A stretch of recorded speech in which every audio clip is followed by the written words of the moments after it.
Major retired Jessica Lupo, the Vice President of the Republic of Uganda. On her behalf, I convey her apology. I also extend her appreciation to the United Nations, the African Union Commission, and the government of Ethiopia for convening this important meeting. Excellencies, we meet at a moment of critical importance across the globe. Food systems are facing unprecedented stress from climate change and rising food prices to conflict and lasting effects of the COVID-19 pandemic. At the same time, the ambition to end hunger, achieve food security, and ensure healthy diets for all has never been more urgent nor more achievable. Uganda stands with the global community in reaffirming that transforming our food systems is no longer optional. It is essential. This is not only about feeding people, it's about nourishing them. It is about promoting health, it's about equity, it's about resilience in our societies. Excellencies, Uganda has made important strides in improving nutrition outcomes. I have many examples, but I'll limit what I'll give out because of time. Between 2016 and 2022, child stunting declined from 29% to 26%, and underweight prevalence dropped from 14% to just over 10%. These achievements reflect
$8 billion.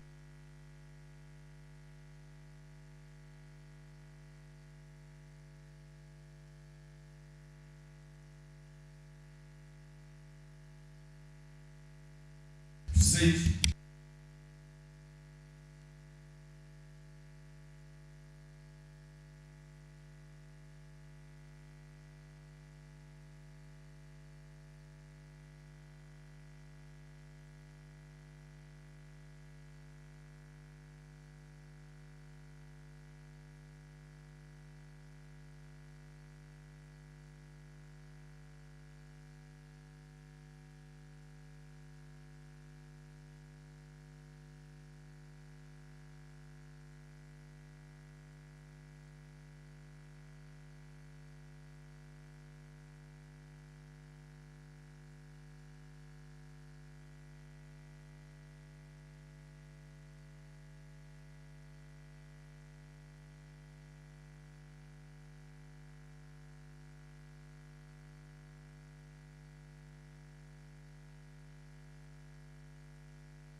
Thank you, Your Excellency, for. Thank you. Thank you, Your Excellency, for this inspiring opening, setting the scene, and sharing the experience of Uganda, and also providing some recommendations. I like what you said. It's not about feeding; it's about nourishing. And also calling for coordinated approach at national and at regional level. Thank you. Now, I would like to invite you all to hear a video message from the DG, Director General of the World Health Organization. Thank you.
After such powerful words from DG Tedros and the commitment of WHO, I would like to invite you to turn your attention to another video message from His Majesty King Letsie III of Lesotho.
It is a lever for achieving not only zero hunger and good health, but for accelerating progress across the Sustainable Development Goals.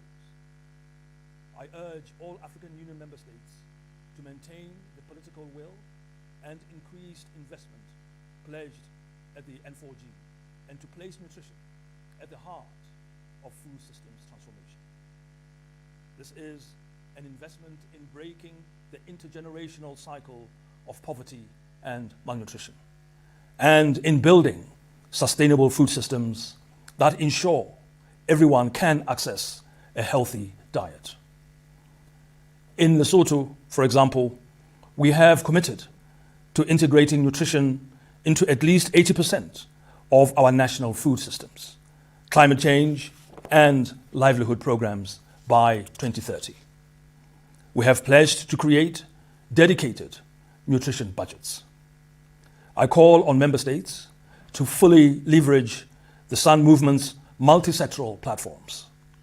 These country-led networks, spanning government, civil society, business, and development partners, are vital for integrating nutrition into food systems. This expansion of climate-smart agriculture, Kenya's robust nutrition coordination, and Rwanda's community-based programs are just a few examples of what is possible when nutrition is treated as everyone's business. Let us leave this summit with a clear message. Nutritious food is not a privilege, but a universal right. By deepening solidarity, honoring accountability, and sustaining the investments we have begun, we can create an Africa and a world where every person so with His has the Majesty's opportunity to words thrive. kept in our mind, I Thank would you. like to hand over the moderation to Dr. Lynette Norfield, Director of the Nutrition Division of FAO, that will conduct the discussion during the next high-level dialogue.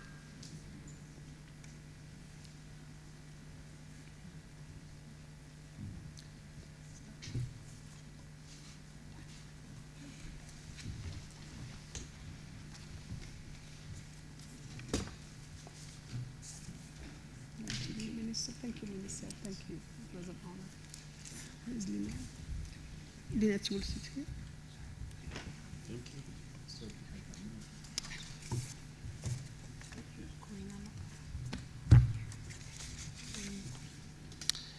So, Lynette, before you start the panel, please give us some framing remarks from FAO side, some point of view to steer the discussion. Thank you.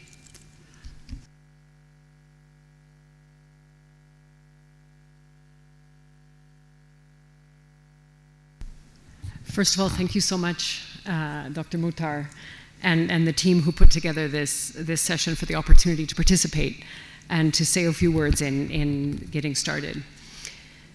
So 2 years ago, many of us met in Rome for the Stocktake +2. For me, it was still in my early days, having recently joined FAO. And many of us during that meeting were excited about the opportunity, but were left wanting more. We wanted to hear more about healthy diets. We wanted to hear more about the links between food systems and nutrition. And I have to say that at what I've seen so far in this meeting, we're there. The fact that we have a session on healthy diets, but right from the very beginning are clearly now which is really wonderful. We cannot, however, be naive in thinking that food systems are going to pivot instantly from the challenges that we've been hearing to food systems that deliver for healthy diets and all of the other outcomes that food systems must continue to deliver on. Food systems serve economic, trade, environment, and other aims in countries. And in many countries, they drive national economic growth and development goals. They can foster environmental commitments and are under constant threat from climate change. Food systems in most countries are not optimized currently to achieve these multiple outcomes while nourishing populations today and in tomorrow, and that must change. At FAO, in the Nutrition Division, we are working closely with colleagues in other divisions and our country counterparts to use data and evidence to support the optimization of food systems policies and investments to achieve healthy diets for better nutrition alongside economic, environment, and social goals. dietary guidelines and data, dietary data, to understand current dietary patterns and track progress on changes over time are fundamental inputs into that process. Without them, we're driving that car blind in terms of what we can and must achieve for healthy diets. We're very happy to now be the custodian of the minimum dietary diversity score for women, which in March this year was accepted as a new SDG indicator, and that's a step in the right direction. As we've heard, 2025 has been an important year for nutrition, starting with the Nutrition for Growth Summit, and we at FAO, like many other organizations, made substantial commitments at F4G to integrate nutrition into our productive sectors and all areas of FAO's work. To support this effort, we are updating our organizational nutrition strategy, which we'll look forward to, and we look forward to sharing that with you all later this year. The second commitment that we made is to double down on our support to countries with relevant, up-to-date, and accurate data and evidence to inform and support their food systems transformations agendas. And I would be pleased to share more details on that. In the interest of time, I'll stop there. Thank you.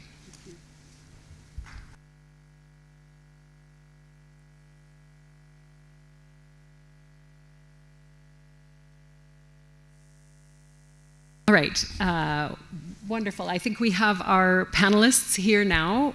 If it's okay, I will introduce each of them now, and then we can move through the questions. So I'm very pleased to welcome the Honorable Daniel Simeon Selema, Minister of Agriculture of Mali. Welcome. I'm also pleased to welcome the Honorable Minister Ruben Mtolo Firi, the Minister of Agriculture of Zambia. Mr. Leonard Adipurnama, alias Tega Sambodo, Deputy for Food, Natural Resources and Environment of the Republic of Indonesia.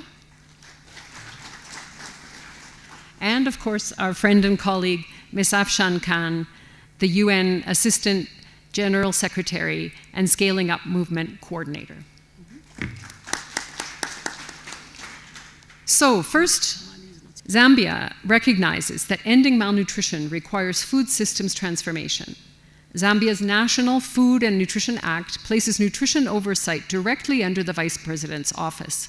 A comprehensive food systems pathway puts ensuring access to safe and nutritious food for all as a core goal. Can you please tell us how Zambia is working to not only boost production, but also shift consumption patterns towards healthier diets? Over to you, Minister. Thank you very much. And important to say thank you to Ethiopia. Thank you to Italy. Thank you to the conveners of this lovely gathering. The effects of the Act to be translated to society. That goes to underscore what we have heard all morning, that the first thing we need in this transformation is political will.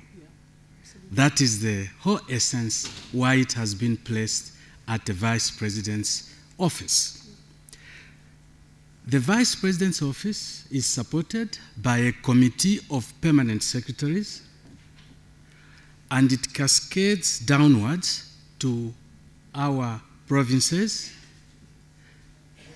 In between, you have our Nutrition Commission, and then goes down to the districts and up to the ward. So the whole structure is well outlined so that politically we have the effect at all the stages. Now, to answer the other question, I would divide my response in two. One, what are we doing to boost production? And then last, what are we doing to make sure that there's a shift in consumption so that we have proper feeding dietary issues? So when we look at the issue of production, again, we have very serious political will. Right now in Zambia, wherever our president is, the first thing he will talk about is to enhance food production in the country. Most of us seated here will know that Zambia, a country in the southern part of Africa, is actually dominated economically by mining. But we want to go back to agriculture so that we can feed ourselves, have sovereignty, and also take advantage of our land, not by water, but by 8 countries, and then a small portion of water, and then there's another country. So we have 9 neighbors. We are land-locked, which we have now changed to say we are land-linked. So we don't like the term locked. We are linked. So with that support from the president, it is important for the esteemed House here to know that in Zambia, production is mainly outdo, in nominal terms, the small-scale farmers' production. And I think this is common, where you have many, many small-scale farmers whose productivity is so low, very few big farmers whose productivity is so high, and we have to balance this. Now, Zambia's economy, in terms of employment, is actually agriculture-oriented. The money comes in with the minerals. When we sell our copper, we sell our gold, cobalt, uranium, and all sorts of beautiful minerals. We get quite some substantial inflow of foreign exchange. But the mines employ very little of the Zambian community. It's agriculture where you have a lot of employment. So we place a lot of value in that. Now, what are we doing to boost our production? We have made sure that we now attack the issue of extension, which in most less developed countries is a big issue. Extension services, very poor. Worldwide, an extension officer with more than 400 farmers. In Zambia, we have an extension officer with almost 1,500 farmers. So extension is poor, and we have identified that, and we are working on that. Financing. The whole morning I've been listening to colleagues talk. Agriculture financing, very expensive. It is not sustainable. It cannot work. So we are working on that in Zambia. We are working on the financial system so that we have got special financing for agriculture with interest rates that can afford the farmers to cultivate and pay back. We are also now looking seriously at irrigation and mechanization. Most of us would know that 2 years ago, Zambia suffered its worst drought in history. Our production dropped, and in a long, long time, we had to import maize. And we imported maize from Tanzania to feed our population. We are grateful to Tanzania. We are grateful to the Africa Free Trade arrangements. It was easy to import that maize. Now, having suffered that, we said, what should we do? We are now promoting seriously irrigation and seriously mechanization. All these are meant to boost production. The president has given us very simple key performance indicators. I've got figures. You, Minister, I want you to produce in the next 2 years, 3 years, 10 million metric tons of maize. Meanwhile, we are producing about 4 million metric tons. I hope the president is not listening to this back home. So I have to work very hard with my group that we reach up to the 10 million tons. Wheat, 1 million tons. Soybeans, 1 million tons. And we have got another livestock aspect. So we are working very hard to boost production. You will be happy to note I can put a smile on all of you. During the drought, we produced about 1.5 million metric tons. That's what happened. Our crops dried. We are a country that needs about 3 million tons of grain. But last year, from the drought, we produced the best crop ever of maize, which is our major staple, up to close to 4 million metric tons. And we are absolutely proud of that. So colleagues around us who want a bit of maize to buy from us, we are here this time to sell you some maize. So those are the things we're doing. Another issue which we're working very hard on is market access. You need market for people to produce. And we are making sure that we do that. We are also facilitating very seriously government policies. Right now, when you come to cultivate in Zambia, our borders are open for export. There is no export restriction in Zambia. We are the greatest suppliers of seed in Africa. Our seed industry is flourishing. We sell our seed without any restrictions. The same with food grains. Those are some of the small issues that Zambia, which is 75 million hectares in size, 45 million hectares arable land, 20 million people. So Zambia is really empty. We are looking for people to come and help us farm. We are only using 7 million hectares.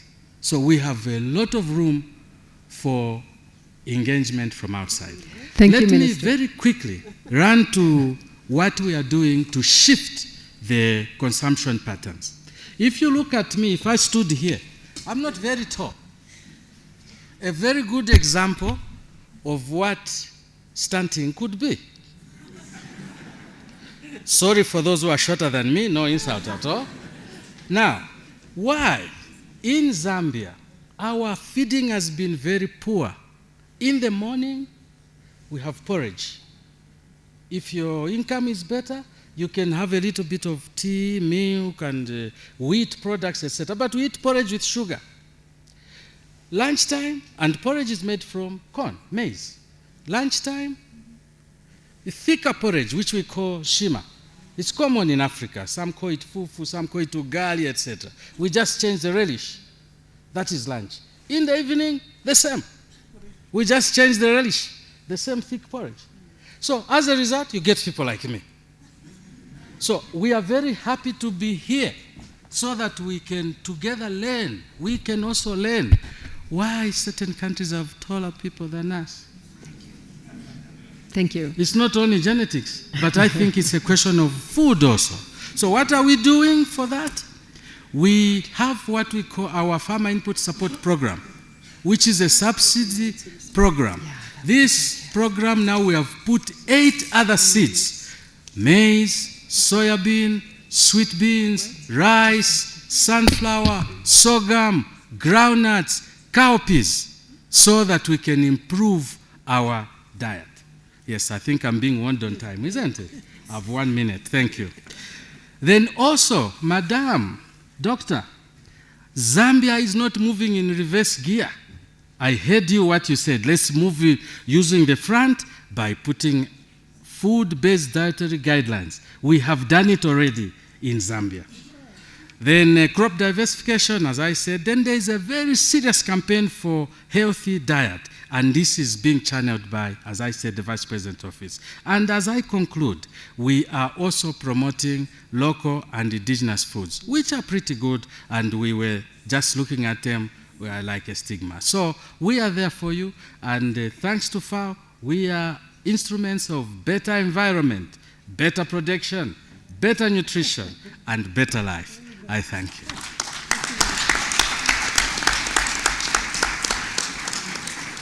Thank you so much. I will not try to summarize that tour de force, shall we say. But there are a few things I would like to pick up. Land linked, that is going to stick. I like it. It's beautiful. But the importance of political will, but not only will, but all of the communication down and back up. It's not a one-way flow of communication. It's extremely important. Focusing on production doesn't necessarily translate into better consumption. We must have actions that focus at both sides. Again, linking, somebody said in a meeting earlier today, I'm going to borrow that in apologies in advance, farm to fork, but also fork to farm, so that we remember exactly how to make that linkage very clear. So with that, I would like to move to Indonesia. Vice Minister, Indonesia has made remarkable experience in integrating climate-smart, nutrition-sensitive strategies into local food systems. What are your key success factors? What role does Indonesia's early warning system for food and nutrition vulnerability play in that regard? Over to you. Thank you, Chair.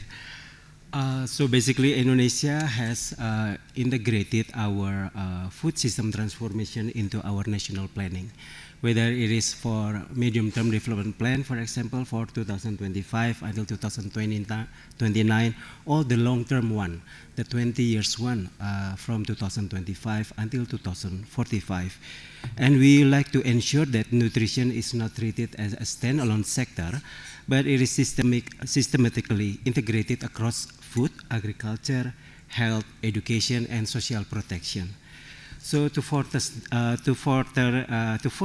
the cross-sectoral collaboration and deliver co-benefits into a more actionable plan, such as Food and Nutrition Action Plan.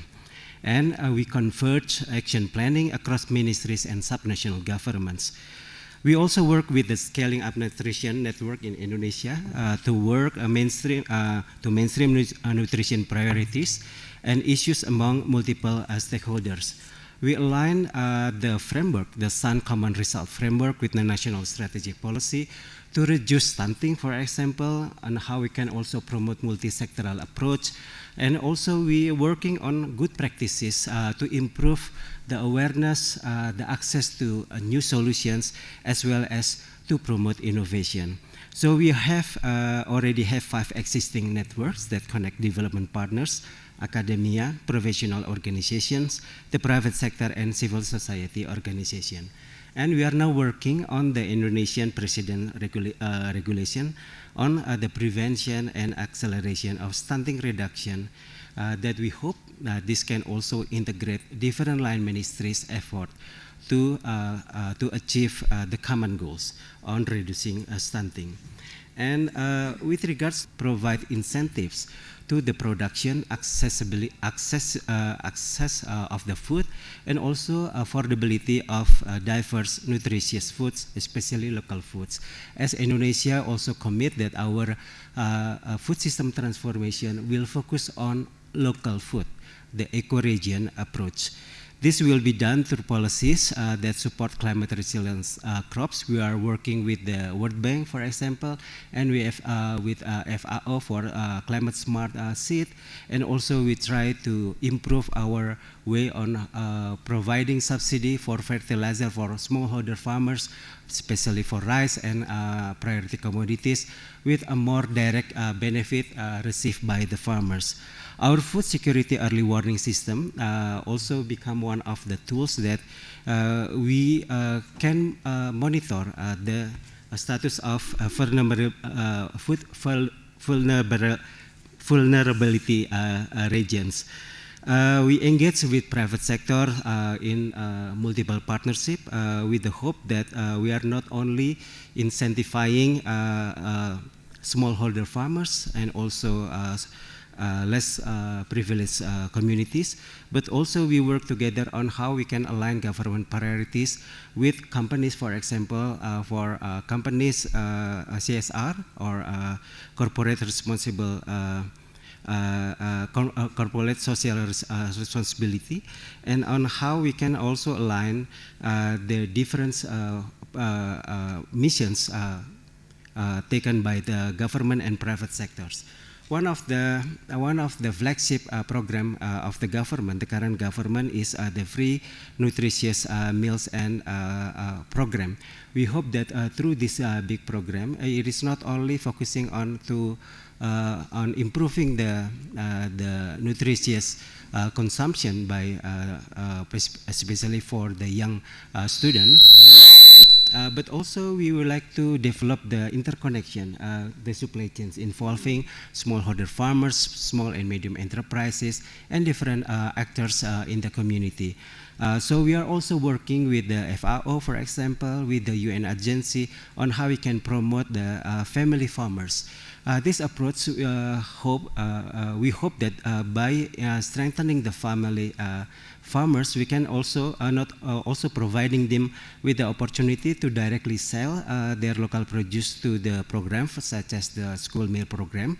but also introduce them a more climate resilience practices on how to use the small scale of land, a small amount of water to produce high and quality agricultural produce.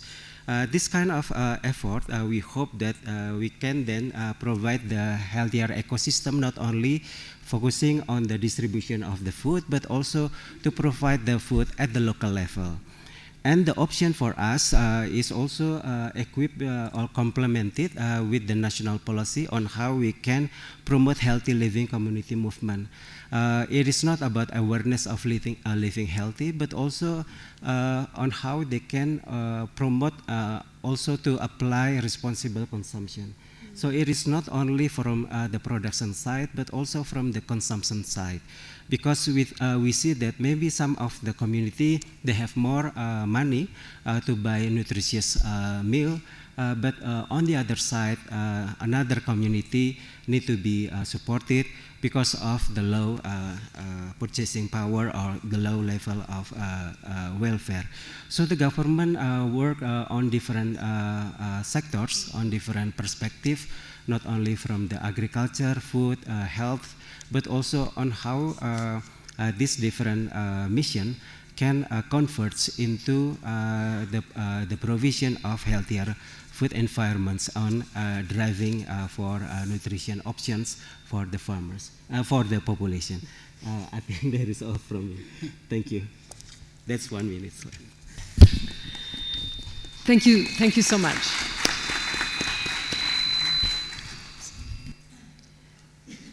Just to highlight a few of the very interesting messages that you have highlighted, the importance of action both at the small scale and also the large scale of production with industry, cross-sectoral policy and planning in both the short term and the long term, input management, the scarce input management that is so critical across most of the contexts we've been hearing about today, and then focusing in on that critical part of vulnerable populations, school, children, and others that have a unique needs and a unique opportunity to promote their health and well-being throughout life. So with that, I would like to turn to our last intervention in this segment from the Sun Scaling Up Nutrition Movement. So, Dr. Khan, Paris Nutrition for Growth resulted in approximately 29.5 billion in financial commitments, and roughly 40% of all commitments, both financial and political, were related to integrating nutrition into food systems and climate action. The FFD4 also had strong commitment to nutrition integration in its outcome documents. How is the Scaling Up Nutrition movement supporting countries to realize their N4G commitments through food systems transformation? And how does SUN's multi-stakeholder approach help? Over to you. Thank you so much, Lynette, for the question, and I'm really delighted to be here and would like to thank the government of Ethiopia and Italy for hosting us.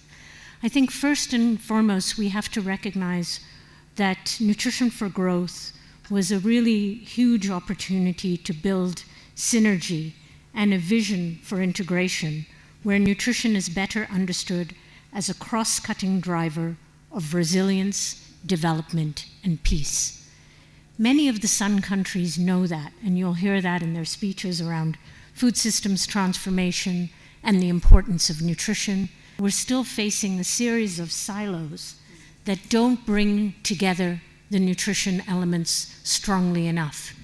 And if I look at the legacy of David Nabarro, who was the visionary that brought together the Sun movement in terms of a platform of multi-stakeholders bringing together the UN agencies, governments, development partners, civil society, small and medium enterprises and businesses, it was really about this vision for bringing together a multi-stakeholder, multi-sectoral platform that brought together all stakeholders in a unified way, so we were able to integrate nutrition outcomes in each sector. What Nutrition for Growth did was allow countries to come forward with commitments to outcomes including as part of food systems transformation. So, for example, Nepal pledged to increase biofortified crops with iron-rich rice, zinc-enriched maize by 30% to tackle micronutrient deficiencies, impacting food environments. Botswana, Egypt, Cambodia, all committed to food labeling reforms to help consumers make more informed choices about what they eat. So not only looking at not only looking at production, which Zambia so well illustrated, but also the consumer choices. And then policy coherence. We heard from Indonesia, they pledged coherence between nutrition, climate, and food policy, and that's very important for driving sustainable and resilient nutrition action. One of the biggest questions that comes out of Nutrition for Growth is how do we channel that $29.5 billion in pledges into action and use food systems transformation to deliver healthy diets and nutrition in line with the World Health Assembly targets and the Decade of Action for Nutrition that Dr. Tedros spoke about, healthier people and healthier economies, and that human capital that is so important to the nutrition agenda moving forward. And there's a stark reminder to all of us, I think, that healthy diets are unaffordable for over 80% of people in fragile and conflict-affected states.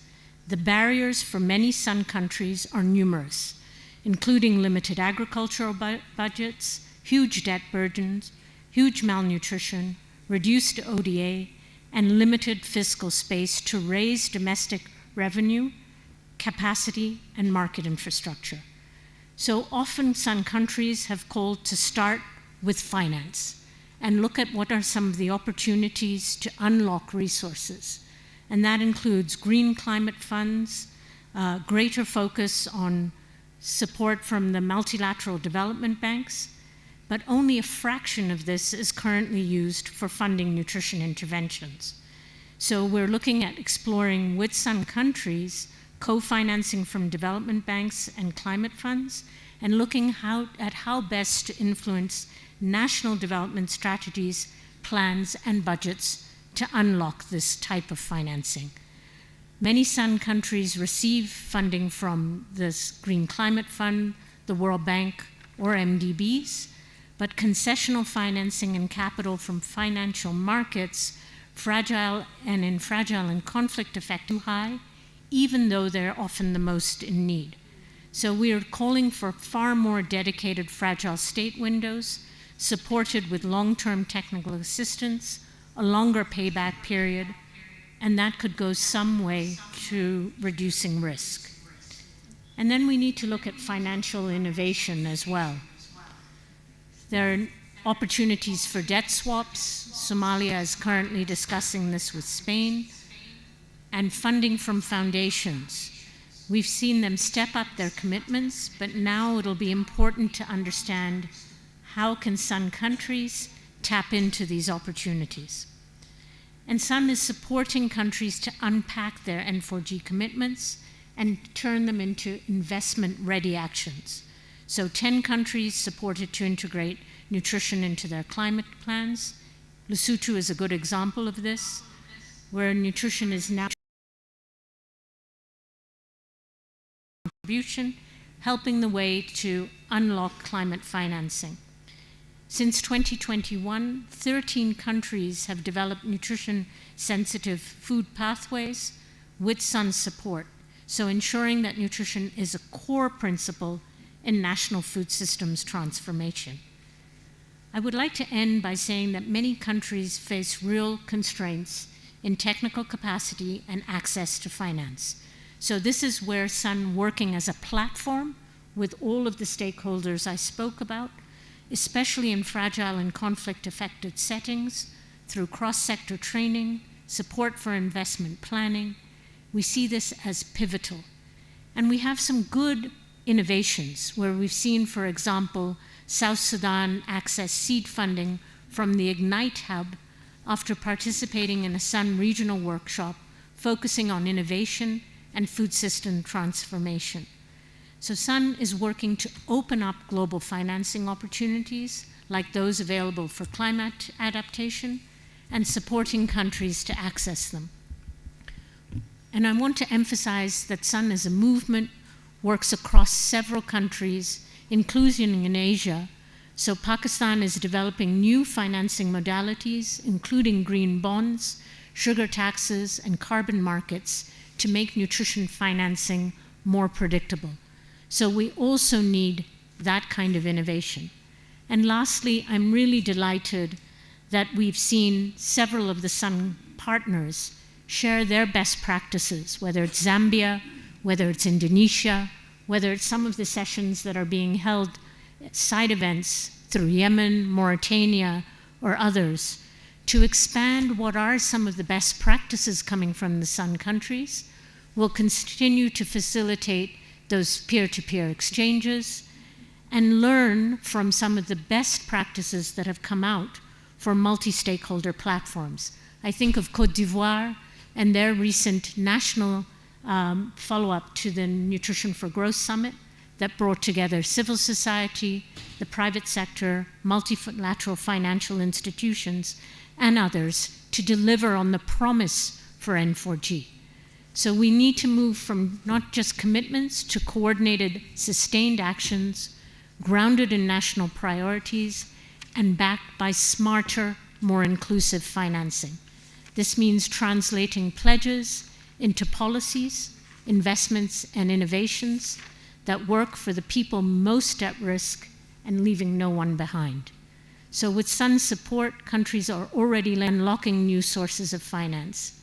And to scale these efforts, we need the kind of partnerships that we've seen across many different platforms for a joined-up commitment for action to make nutrition not just a development goal, but as many speakers have said, a foundational net to really bring this coalition together as a platform to make sure we help deliver on the strong foundation laid by France at the last Nutrition for Growth Summit.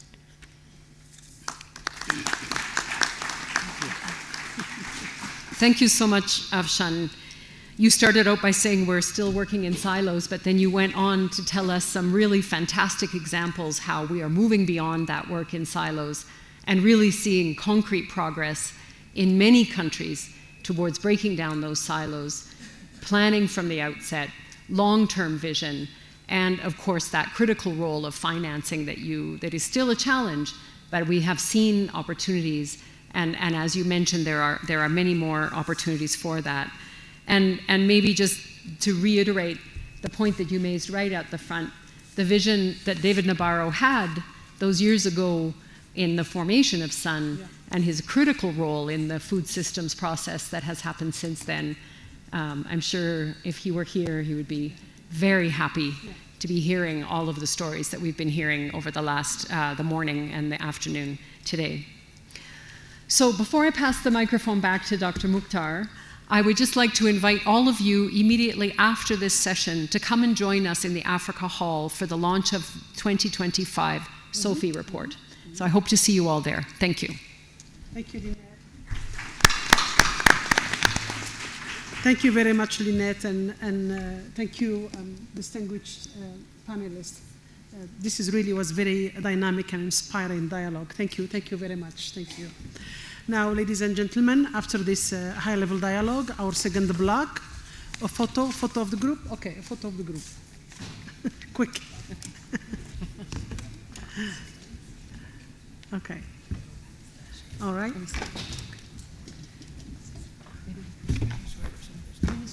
Ministers, can we have time? Thank you. Just go ahead. We don't have time.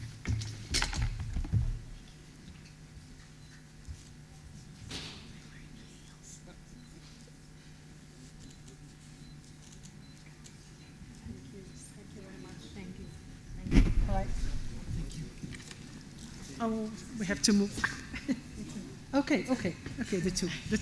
Yes, go ahead. Thank you so much. All right. Now, our second block of three distinguished panelists from Brazil, Egypt, and IFAD will provide hands-on insights on turning commitment into action across sectors. And to moderate this exchange of real-life experience, I would like to invite my colleague, Mauro Brero from UNICEF. Mauro, if you could join us, and also the distinguished panelists. Can I kindly ask panelists from Brazil, Egypt, and IFAD to join us?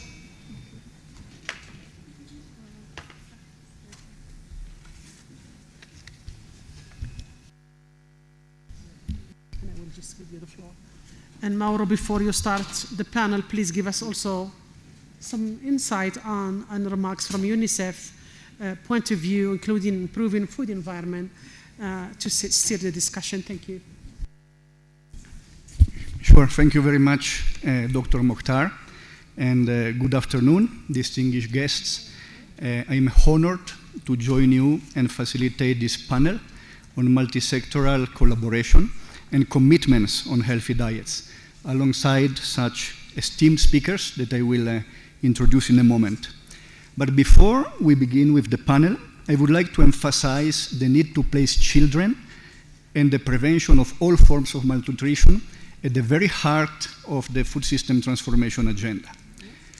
Today, food systems are failing too many children in the world. Millions of children still lack access to the nutritious and affordable foods they need to grow well. As the Honorable Minister of Zambia was saying, too many children are eating day in and then out only staple food, and they don't have access to the nutrient-dense food they need to grow up healthy and to their full potential, like animal source food, fruit and vegetable, legumes and nuts. This is driving the rising levels of child food poverty and also undernutrition. Today we still have about 200 million children suffering from stunting and wasting. At the same time, food systems are flooding the food environment where children live, learn, and play with ultra-processed foods, which are nutrient poor and high in harmful ingredients and additives. This is a key driver of the obesity pandemic, which affects 1 billion people today, among which 170 million children. We must shift the course, and we can. At UNICEF, we are focusing on two complementary and key commitments. The first one is to advance policies and regulatory frameworks, legal frameworks, that improve food environments and protect diets. These include front-of-pack labeling, marketing regulation, fiscal measures, and school nutrition policies. At the same time, we need also to invest in those companies which core business is healthy and nutritious food. For instance, there are initiatives like the Force Food Africa coordinated by UNICEF that are supporting and incentivizing local production of safe, nutritious foods for young children to tackle child food poverty and malnutrition. So we believe that through a principled engagement between the private and the public sector, we can really build a sustainable food system that can deliver the healthy diets and can be sustainable for the planet that we need. This said, I would like now to introduce our panelists. First of all, I would like to introduce Ms. Lilian Rahal, National Secretary of Food and Nutrition Security at the Ministry of Social Development in Brazil. Please welcome Ms. Rahal with an applause. Second, I would like to introduce Professor Radi Hamad. He's the first Undersecretary and Head of Preventive Medicine and Public Health at the Ministry of Health and Population in the Arab Republic of Egypt. Welcome.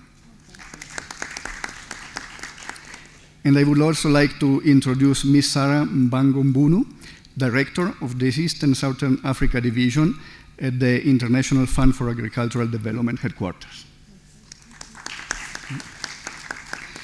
So, Ms. Lilian Rahal, my first question is for you. It is actually a twofold question. So, Brazil has taken so many innovative actions in nutrition. Can you share with us some examples, such as the new basic food basket, which is based on the Brazilian dietary guidelines, and tell us what is special about it? And then also link it to the Brazilian framework to the food system for climate. How are you planning to take this forward to COP30, and where do nutrition and healthy diets fit in?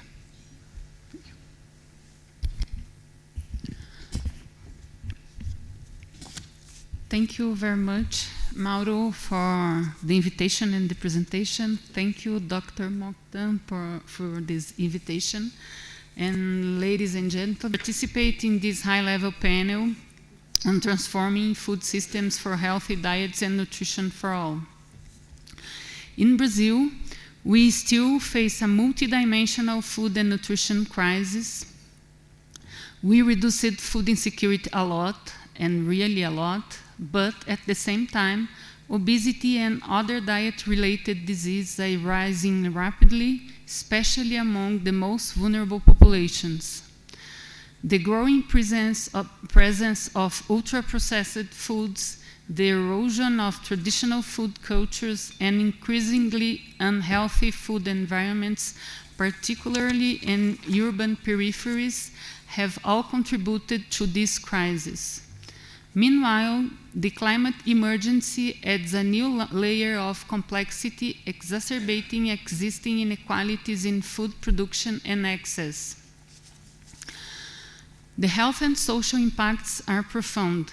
In Brazil, nearly 30% of the increase in obesity between 2002 and 2009 was associated with the consumption of ultra-processed products. In 2019, these products were responsible for more than 57,000 premature deaths. In this context, I would like to respond to your question, Mauro, by sharing three interconnected initiatives that are helping Brazil in advancing to promote healthy diets and more equitable food systems. First, I will briefly explain our new obesity prevention strategy that will be launched very soon. In Brazil, we are recognizing that obesity, like hunger, is a social problem. It disproportionately affects marginalized groups and requires intersectoral and intersectional action. This approach moves beyond the individual and addresses the social determinants of health, including obesogenic environments, income and education inequalities, unhealthy food marketing, social stigma, structural racism, and inadequate urban planning. Our strategy is organized around three key pillars: healthy food environments and urban space, social protection and integrated care, social engagement and mobilization. Second, I want to talk a little bit about the new basic food basket. In 2024, Brazil launched a bold and innovative initiative, this new basic food basket that was established by a decree. This is not merely a list of items. It is a strategic policy instrument to realign our food systems with the principles of health, equity, sustainability, and culture. What makes it work that integrates nutrition, cultural heritage, and environmental sustainability? The new basic basket, like the guide, the Brazilian dietary guideline, includes fresh and minimally processed foods, culinary ingredients, and foods from Brazilian socio-biodiversity in most of the 10 groups of food that we use to classify food in the basket. And at the same time, we explicitly excluded ultra-processed products. It also respects regional diversity and promotes. It is being used as a tool to guide our policies and programs of food security, like procurement, rural credits, procurement food, rural credit for family farmers, among others, like our fiscal reform our fiscal reforms that we began last year. And in our fiscal reform, we exempted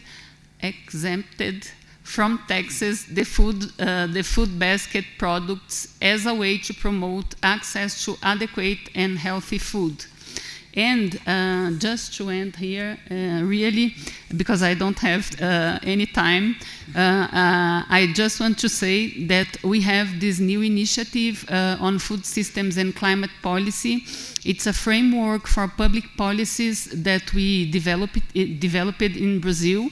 It aims to guide the development of more just, integrated, and climate-resilient public policies. We have a card here that I will give for people who want, and so you can access a summarize of this initiative that is really important and that will be really launched at the COP30. According to the main objectives that are being treated in the ambience of the COP30 for the COP presidents. That's it. Thank you very much. Yeah, thank you very much, Mr. Harley. It is really inspiring to see how Brazil is using to develop solid policy actions, and we look forward to see the results of this great policy framework that you are on. Food system and climate action is ambitious, both at home and internationally through your COP27 legacy. What tangible results have you observed so far, and through which mechanism has the Ministry of Health been working together with other ministries, including agriculture and climate?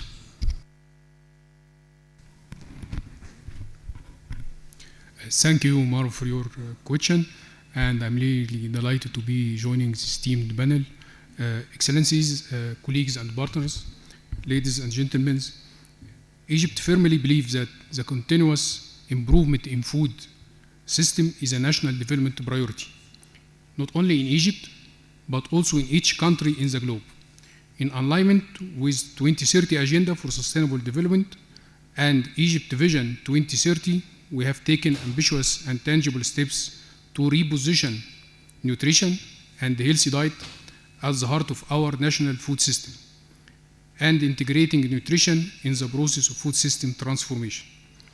In COP27, which was held in Sharm el-Sheikh in Egypt, Egypt launched the initiative on climate action and nutrition, ICAN. ICAN called for transforming food system to become both nutrition sensitive and climate resilient, aim to promote the integration of climate action with nutrition policies and the program. In 2023, Egypt officially launched its National Food and Nutrition Strategy 2023-2030, which set a comprehensive multi-sectoral roadmap to promote food security, healthy diet, and nutrition equity. This strategy is rooted in food system transformation, following the principle of sustainability and resilience. To foster our action and set up detailed activity and the key indicators, etc., also we launched operational action plan for food and nutrition system 2025-2030. This plan serves as concrete implementation framework. It integrates nutrition across food, agriculture, health, education, social protection, and environmental system. Also, we participated in conversion initiative. Allow me to give you a few examples of the ongoing activity in Egypt. We have all the program for iodized all edible salt in Egypt, which is supported by the government, and manufacturers get benefit from this program. And recently, we have launched a national initiative to fortify the bread with iron and folic acid, aiming to combat anemia and neural tubule defect. Also, we have a school feeding program, which currently reach over 13 million children to deliver micronutrient adjusted food in order to support child growth, learning, and equity. Also in 2024, we launched Manual for Health Message for Egyptian Family, a comprehensive guideline to empower families with scientifically validated, culturally appropriate messages to promote health practices, improve dietary habits, and prevent non-communicable diseases across all stages of life. It is a key pillar in supporting community-based health and nutrition education. Also, we have NOAFI. It is a nexus of water, food, energy platform. This platform is for green project. It aims to integrate water, food, energy sector within framework of accessible, sustainable financing to support climate action and the green development. All of this and more, you can see a reflection of our effort since COP27 until now to be committed to addressing healthy diets. Regarding the second part for your question, rapidly pass through it to how Ministry of Health and Population working with other ministry toward our goals. I think the key word here is multi-sectoral coordination. Added to this multi-sector coordination is the governance. Egypt enhanced its national governance structure by establishing a national committee for food and nutrition system as a multi-sectoral platform to coordinate and guide national effort towards sustainable and integrated food system transformation. The committee is chaired by Prime Minister, and the General Secretary include every ministers, related government body, private sector, key stakeholders. Finally, I could say our collaboration and coordination is a cornerstone for good. Food is more than sustenance. It is identity, it is a hope. It's a future where a child born today will grow and learn. Together, we can build food systems that reflect our highest value and deliver the promise of health for all. Thank you. Thank you very much, Professor Hamad. It is really impressive to see how so many different sectors are coming together in a coherent policy strategies with finance. To Ms. Sarah Mbango from IFAD. IFAD has a strong commitment to nutrition integration into agriculture. How are you translating this into concrete cross-sectoral investments in food system at the country level, and how can this support countries? No, thank you, Mauro. Indeed, IFAD believes that nutrition is actually the business. No. Oh, no, I think now it's okay. It's actually everybody's business. So the way smallholder farmers produce food, the way that food is consumed, and the way that families and society interact with cultural norms and food consumption just spells out how nutrition is threaded throughout life. And I think this is exactly the approach that IFAD is taking. We mainstream nutrition and nutrition financing targets through all of our investments. Very concretely at national level, how do we translate this? We firstly develop business cases around nutrition, specific and contextualized to the country. We identify priorities, entry points, and national commitments.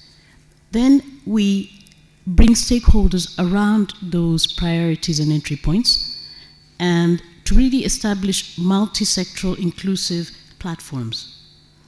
And then we design operations that have triple returns by bringing in and co-financing climate finance, bringing in IFAD financing, bringing in domestic financing. We are an assembler of development finance. We also bring into the same operation private sector finance and also financing from communities that we are touching and aiming to transform. So through this assembly of different financing streams, we really mainstream the objectives and nutrition objectives of all those stakeholders. We also then put this lens, this nutrition lens, cutting through micro-level investments, cutting through provincial level investments, and cutting through national level investments to ensure that we reach targets. IFAD looks at minimum dietary diversity for women as the main indicator of change, and this is what we monitor right across. We have committed 60% of all IFAD financing for IFAD 13, which ends in 2027, to achieve our nutrition goals. So, in addition to this, what we're looking at is nutrition-sensitive value chains. We are also looking at nutrition education that the professor also mentioned. We're looking at school-based nutrition programs. We are integrating WASH through our irrigation programs.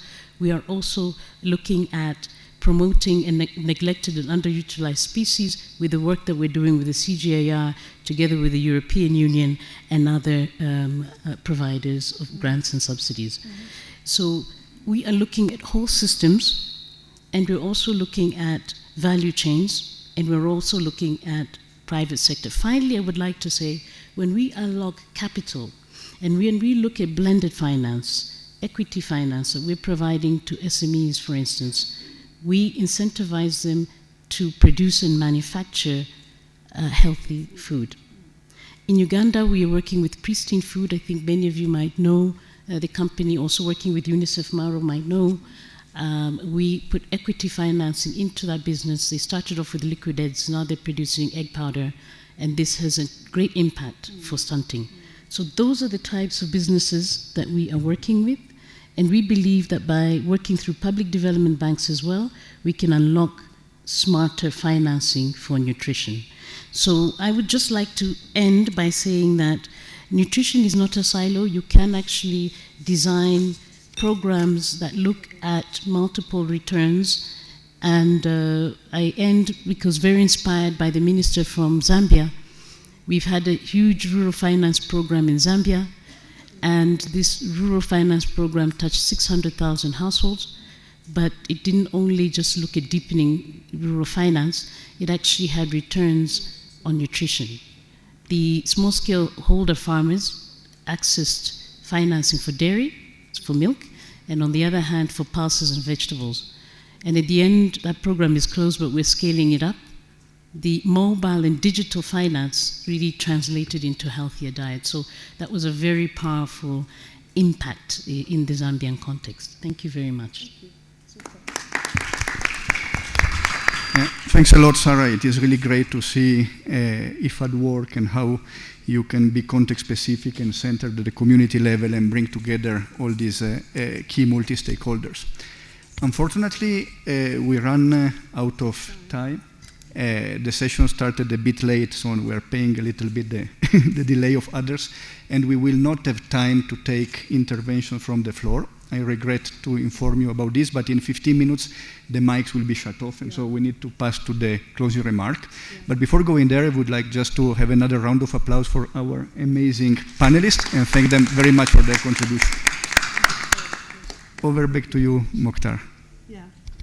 Thank you very much, Mauro, and thank you, distinguished panelists. Thank you, it was really amazing. So now, ladies and gentlemen, I have now the honor to call upon Mrs.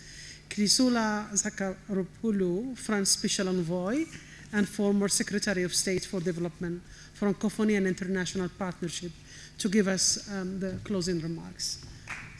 Thank you. Thank you very much. Thank you. Thank you very much. Thank you very much.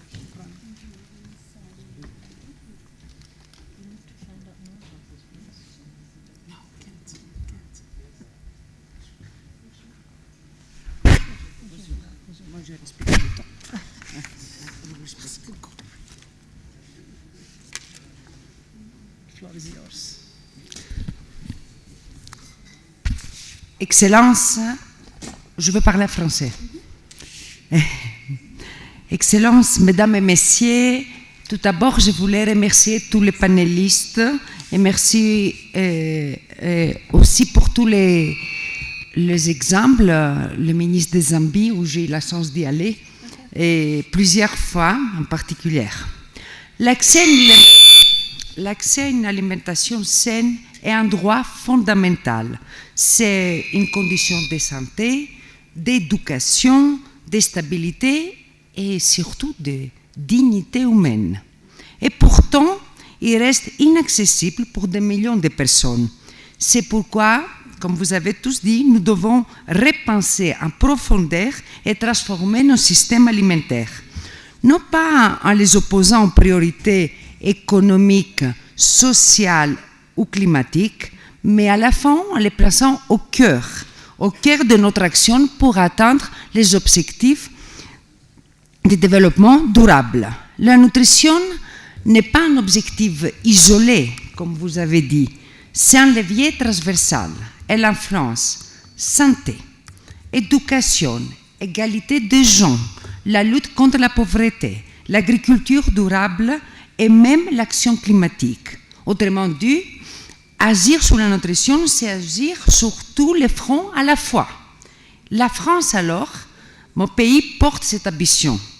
Nous avons une nouvelle stratégie nationale pour l'alimentation, la nutrition et le climat, construite avec tout l'ensemble des parties prenantes. Cette stratégie vise mieux coordonner nos politiques, garantir un accès équitable à une alimentation saine, soutenir des régimes bons pour la santé et pour la planète et renforcer la recherche et l'évaluation. Mais notre action ne s'arrête pas aux frontières. À l'international, à travers des partenariats, nous soutenons des approches concrètes et intégrées. Je pense par exemple à un projet financé par la France au Sénégal avec les PAM. Ces projets relient l'agriculture locale aux cantines scolaires. Ils soutiennent les petits producteurs, stimulent l'économie locale, améliorent la santé des enfants et à la fin renforcent l'égalité des chances. Investir dans la nutrition, c'est investir dans le développement, la paix et la stabilité. C'est avec cette conviction que nous avons organisé à Paris en mars dernier le sommet Nutrition for Growth. Résultat, 29 milliards de dollars mobilisés, plus de 600 engagements, dont 42% consacrés à la transformation des systèmes alimentaires et la lutte contre les changements climatiques. Mais cette ambition doit bien sûr s'inscrire dans la durée. Alors, je suis vraiment, Madame la Présidente, très heureuse que ce sommet se tienne ici, à Addis Abeba, car c'est en Afrique que se joue en grande partie notre avenir. D'ici 2006, dans le monde vivra ce continent. Cette jeunesse a besoin de perspectives, mais surtout de fondations solides. Et rien de plus structurant que la nutrition. En tant que médecin, je peux vous confirmer que la nutrition est très importante dans les 1000 premiers jours de vie, qui est condition de développement futur. Et je salue aussi les initiatives comme EU4Sun, portées par l'Union européenne, qui place la nutrition au cœur des politiques de développement humain, notamment en Afrique. Bien nourrir, c'est bâtir des sociétés plus justes, plus résilientes et plus productives. Alors, chers amis, mesdames et messieurs, je voulais finir avec ça, avec la dignité, parce que vraiment la dignité commence par un repas sain. Nous n'avons pas à choisir entre nourrir mieux et produire mieux. C'est une seule et même ambition et je sais que nous la portons ici ensemble. Je vous remercie beaucoup.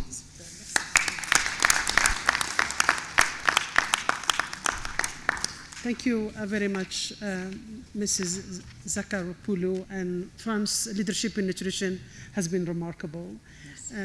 And we hope to keep counting on France for many years to come. Thank you. Thank you very much. So, ladies and gentlemen, Excellencies, I thank you all for your engagement in the high-level panel and wish you a very good continuation at this UN Food System Summit. And I wish you a nice evening. Thank you all. Thank you very much. Merci beaucoup. C'était excellent.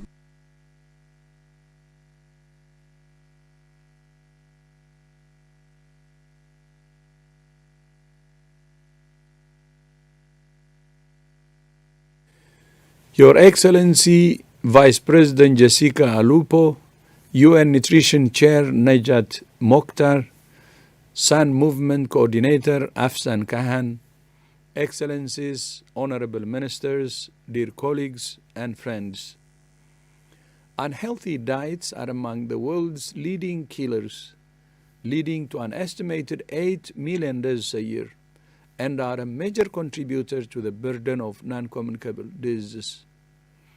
Much of this is driven by aggressive marketing of products that harm health, especially ultra-processed foods and unhealthy products and portions. That's why it's important to emphasize that when we talk about reforming global food systems,